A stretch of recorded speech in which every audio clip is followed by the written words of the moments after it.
China's exports exploded, up 17.8% in July. But at home, deflation, while factory costs soar.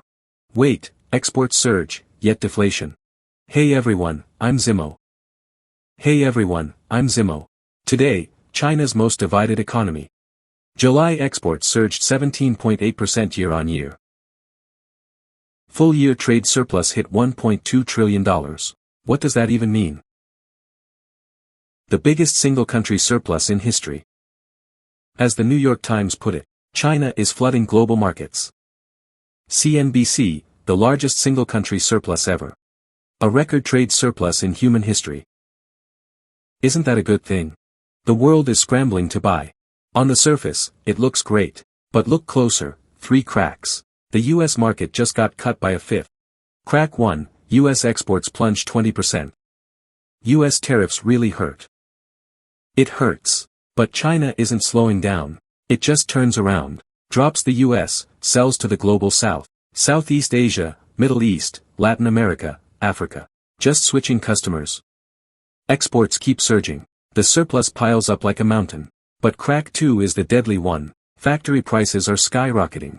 PPI hits a 45-month high. Wait. Exports surge. Factory prices rise too. Energy prices explode. Oil and gas soar. Reuters says. It's an energy price shock. That pushed up PPI. Factories' raw materials and electricity costs. All soaring. So factories get squeezed from both ends. Right. Costs surge. But prices can't rise. Profits get crushed. Manufacturing is hurting everywhere. CNBC says. Factory gate prices. Took 3 years to return to growth. But this time, too hard too fast. Manufacturing is hurting everywhere. What about consumers? Prices should rise, right? That's crack 3. On the contrary, China is deflating. Consumer prices are falling. Because nobody trusts the future. Factory costs rise. Consumer prices fall. Reuters says. The supply-demand gap keeps widening. Factories produce non-stop. But people won't spend. Why not? Expectations are too grim. No turnaround in sight. Housing prices are falling. Incomes are shaky. Youth unemployment is soaring.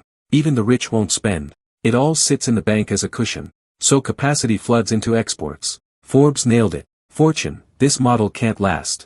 Export-led growth is no longer sustainable. Why not? Isn't it still booming? 3 reasons. First, tariff walls keep rising.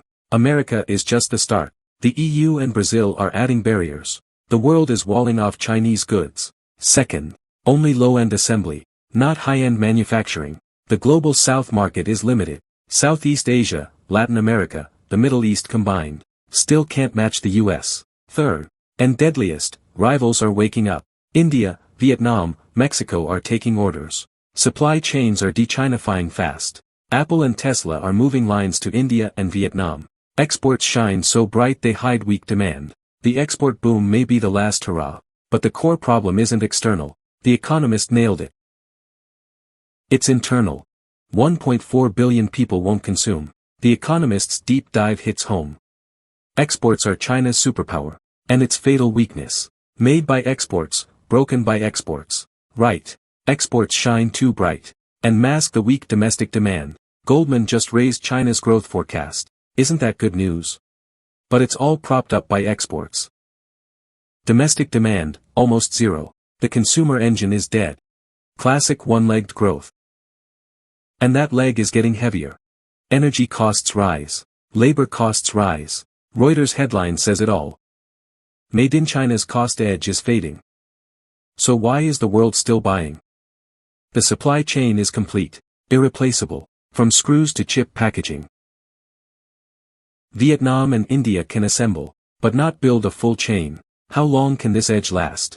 The Economist put it plainly. This export model won't go far. In the deflation fight, China has barely advanced.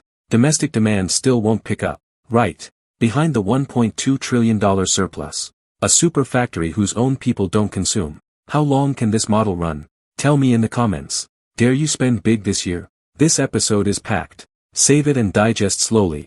Next episode. After all this tariff war, who really won, who lost? Follow me, One Industry's Truth Daily, and its brutal reality.